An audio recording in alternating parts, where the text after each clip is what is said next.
Syukur bagimu Tuhan, hai tanahku Papua. Salam merdeka kepada seluruh rakyat bangsa Papua yang kami hormati, yang kami banggakan, dan yang kami muliakan. Podcast kali ini edisi 11 November 2025 bersama kami Ketua Organisasi Papua Merdeka dan Tentara Pembebasan Nasional Papua Barat. Topik kali ini yang akan kami sampaikan secara singkat merupakan pengantar. Topik yang sangat penting, yang sangat kredibel, yang sangat krusial, dan juga yang sangat complicated. Topik ini kadang dipakai oleh kolonial dan terkadang diadopsi oleh elit politik Papua dan juga menjadi keraguan bagi rakyat Papua, yaitu tentang persatuan. Kami harus katakan dengan iman politik kami, berdasarkan sejarah panjang perjuangan bangsa Papua, berdasarkan kebenaran, berdasarkan keadilan, berdasarkan demokrasi, berdasarkan supremasi hukum, dan hukum-hukum yang berlaku, hukum Tuhan, hukum adat, hukum internasional dalam proses perjuangan panjang bangsa Papua.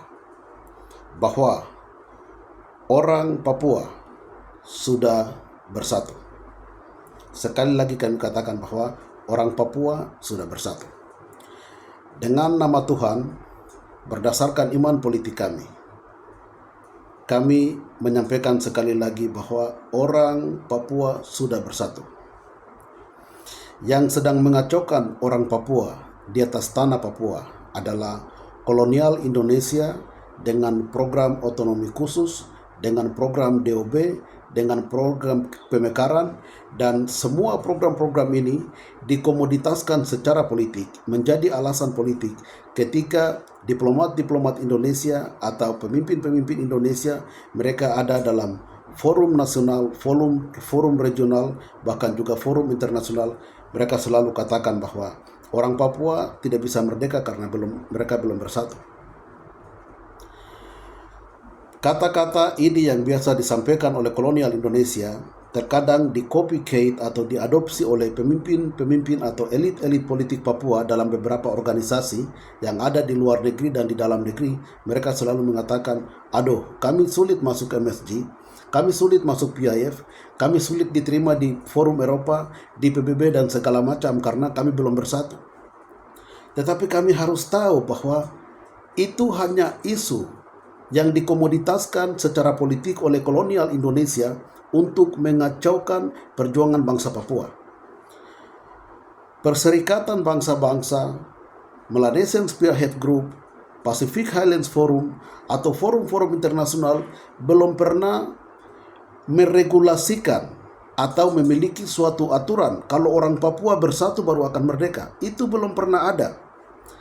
Cari semua hukum-hukum di internasional, di PBB, dari pasal 1 sampai selesai. Apakah ada syarat PBB yang menyatakan bahwa suatu entitas, suatu bangsa mau merdeka itu harus bersatu? 0,0%. Isu persatuan ini, isu yang dibangun oleh kolonial Indonesia untuk menghancurkan dasar-dasar politik yang sudah dimiliki oleh rakyat bangsa Papua. Kami sudah bersatu pada 1 Desember 1961. Kami sudah melahirkan manifesto politik menjawab kebutuhan internasional bahwa bangsa Papua sebagai sebuah bangsa telah memenuhi syarat hukum internasional dalam resolusi 1514 yang melahirkan manifesto politik dengan semua atribut bangsa Papua adalah wujud daripada persatuan politik, persatuan rakyat bangsa Papua yang sudah final. Persatuan itu ketika digoncangkan karena konspirasi politik internasional, maka rakyat Papua dengan penuh kesadaran melakukan proklamasi 1 Juli 71 di markas besar OPM TPNPB Victoria di Waris Raya yang dipimpin oleh Brigadir Jenderal Sejafet Rumkorem, Jacob Hendrik Prai, dan semua representatif pemimpin-pemimpin Papua di atas tanah Papua memproklamirkan kepada dunia berdasarkan hukum internasional yang disebut dengan Unilateral Act.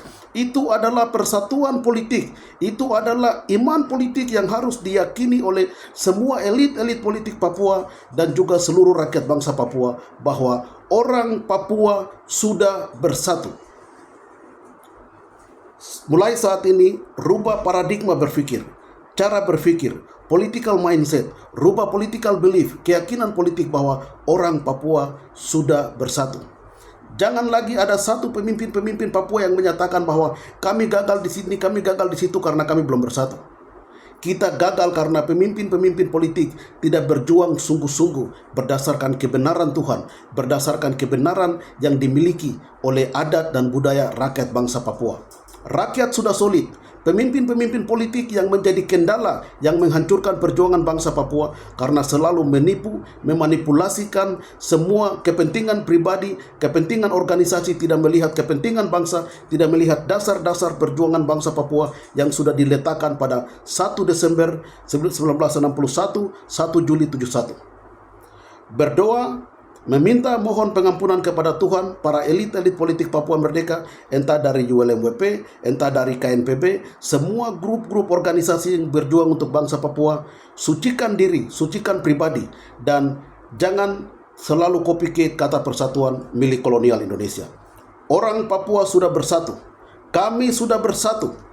Yang menghancurkan persatuan kami adalah kolonial Indonesia. Tidak ada masalah antara saya dan semua pemimpin politik yang lain, organisasi-organisasi yang lain.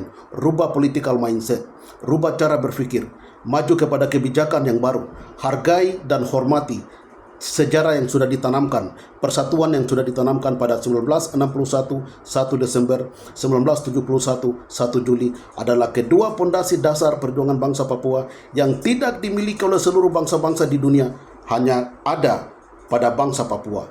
Orang Papua sungguh luar biasa. Hormat kepada rakyat Papua yang memiliki dasar pondasi perjuangan yang mampu mewujudkan kepada dunia bahwa bangsa Papua bangsa yang mengerti tentang hukum internasional, hukum adat, hukum Tuhan, dan orang Papua mampu mempertahankan persatuan itu hingga 63 tahun perjuangan bangsa Papua. Terima kasih, salam hormat. Bersama kami Ketua Organisasi Papua Merdeka, Jeffrey P. Bomanak. Tuhan memberkati.